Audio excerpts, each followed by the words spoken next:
जोड़ी वीर शिवाचार्य महाराज की ओम पूर्णावतिमुत्तमं जगते सर्वं वै पूर्णावते सर्वमेवाप्नोति अतो इयं वै पूर्णावते तस्यमेव प्रतिष्ठते वसुन्त ಮಂತ್ರ ಕ್ಲಾಸ್ ಕೊಂಚಿ 8 ಗಂಟೆಗೆ ಎಬ್ಬಿಸ್ತಿದ್ರು ಮತ್ತೆ जगदी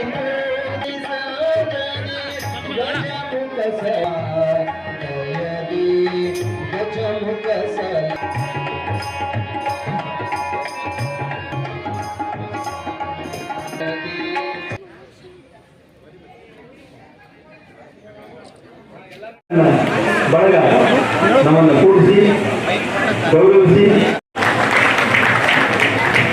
ತುಂಬ ಹೃದಯದ ಧನ್ಯವಾದಗಳು. ಈಗ ಸಂಸ್ಕಾರ ಶಿಬಿರದ ಒಂದು ಶಾಸ್ತ್ರಿಗಳು ನಮ್ಮ ಸಂಘದ 3 ಶಾಸ್ತ್ರಿಗಳು ಈ ಮಾಡತಕ್ಕಂಥ ಅಭ್ಯಾಸವನ್ನು ಮಾಡಿಸಿಕೊಂಡಾಗ ಇದು ಸಾರ್ಥಕವಾಗ್ತಾ ಇದೆ ಅನ್ನೋದು ಮಾತನ್ನು ಹೇಳಿ ಇನ್ನ ನಮ್ಮ ಎಷ್ಟು ಹೇಳಿದ್ರೆ ಕಡಿಮೆ ಅಮರೇಂದ್ರ ಬಗ್ಗೆ ನೀರಿನ ಕೊರತೆ ರಾಯಚೂರು ತುಂಬ ಇದೆ. ಆದರೆ ಆ ರಾಮಲಿಂಗೇಶ್ವರನ ಕೃಪೆಯಿಂದ ತಾಯಿ ಭಾರತದ ಕೃಪೆಯಿಂದ ದಿನಕ್ಕೆ ಎಷ್ಟು ನೀರು ಬರ್ತಾ ಇದೆ. ಇದು ಪವಾಡ ಅಂದ್ರೆ ಮತ್ತೇನೇನ್ರಿ ಪವಾಡ ಇದೆ. ರಾಮಲಿಂಗೇಶ್ವರ ಪವಾಡ, ಪಾರ್ವತಿಯ ಪವಾಡ. ಹೀಗೆ ಒಳ್ಳೆ ಗುರುಗಳು ಸಿಕ್ಕಿದ್ದಾರೆ. ಯಾಕಂದ್ರೆ ನನಗೆ ಬಹಳಷ್ಟು ಹೆಮ್ಮೆ ಇದೆ ಹೇಳ್ಕೊಳ್ಳೋಕ್ಕೆ. ನಾನು ಎಲ್ಲಾದ್ರೂ ವೇದ ಅಧ್ಯಯನ ಕಲ್ತ್ಕೊಂಡಿದ್ದೀನಿ, ಎಲ್ಲಾದ್ರೂ ತಿಳ್ಕೊಂಡಿದ್ದೀನಿ ಅಂತಂದ್ರೆ ಅದು ನನ್ನ ರಾಯಚೂರಿನ ಎಲ್ಲ ಜಂಗಮ ಅರ್ಚಕರ ಸಂಘದ ಪ್ರತಿಯೊಬ್ಬರು ಸಹ ಏನು ಒಂದು ಪುರೋಹಿತರಿದ್ದಾರಲ್ಲ ಅವರೆಲ್ಲರೂ ಸಹಿತ ನನಗೆ ನಿದ್ದೆ ಹೇಳಿಕೊಟ್ಟಂತ ಗುರುಗಳೇ. ಇವತ್ತು ಬಹುಶಃ ಅವರೆಲ್ಲ ಅರ್ಚಕರಾಗಿರ್ಬೋದು, ಆದರೆ ನನಗೆ ಪಾಠವನ್ನು ಹೇಳಿಕೊಟ್ಟಂತ ಪ್ರತಿಯೊಬ್ಬರು ಸಹಿತ ನನ್ನ ಗುರುಗಳೇ. ಹಾಗಾಗಿ ಅವರ ಮೇಲಿರುವಂತ ಭಕ್ತಿ ಶ್ರದ್ಧೆ ಇರುತ್ತದಲ್ಲ, ಈ ಒಬ್ಬ ಗುರುಗಳ ಮೇಲೆ ಇಟ್ಟಿರುವಂತ ಭಕ್ತಿ ಶ್ರದ್ಧೆನೇ ನಿಮ್ಮ ಜೀವನದಲ್ಲಿ ಒಂದು ಮುಂದುವರಿಸಲಿಕ್ಕೆ ಸಾಧ್ಯ ಇದೆ.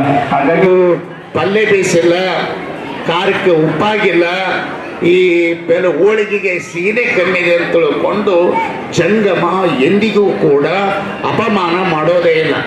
ಅದು ಏನು ಮಾಡಿದ್ರೂ ಕೂಡ ಪ್ರಸಾದ ರೂಪದಲ್ಲಿ ಸೇವನೆ ಮಾಡಿ ನಿಮ್ಮ ಮನೆಯಲ್ಲಿ ಸದಾಕಾಲ ಅನ್ನ ಸಂತೃಪ್ತಿಯಾಗಿ ಇರಲಿ ಅಂತ ತಿಳ್ಕೊಂಡು ಆರೈಸುವಂತಹ ಏಕೈಕ ಜಗತ್ತಿನಲ್ಲಿ ವ್ಯಕ್ತಿ ಯಾರಾದರೂ ಇದ್ರೆ ಅದು ವೀರಮಹೇಶ್ವರ ಜಂಗಮ ಜಂಗಮ ಜಂಗಮ ಅಂತ ತಿಳ್ಕೊಂಡು ಹೇಳ್ಬೋದು.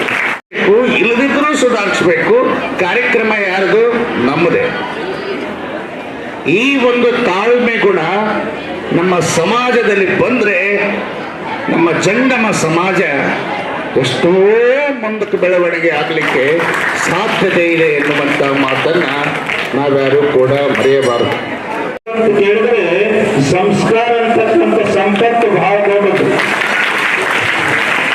ಸಂಸ್ಕಾರ ಇಲ್ಲದೆ ಹೋದ್ರೆ ಅವನ ಜೀವನ ನರಕಾಗ್ತದ. ನರಕ ಸಂಸ್ಕಾರಕ್ಕೆ ಬಹಳ ಒತ್ತು ಕೊಟ್ಟ ನಮ್ಮ ಹಿಂದಿನ ಪೂರ್ವಜರು. ಇದು ಸಂಸ್ಕಾರಕ್ಕೆ ಏನಂತ ಹೆಸರಿಟ್ಟಿರಿ? ವೇದ ಅಧ್ಯಯನ ಸಂಸ್ಕಾರ ಶಿಬಿರ.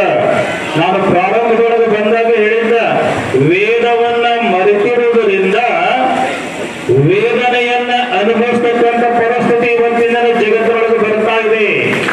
ವೇದ ಎಂಥ ಒಂದು ಸಂದೇಶವನ್ನು ಕೊಟ್ಟಿದೆ.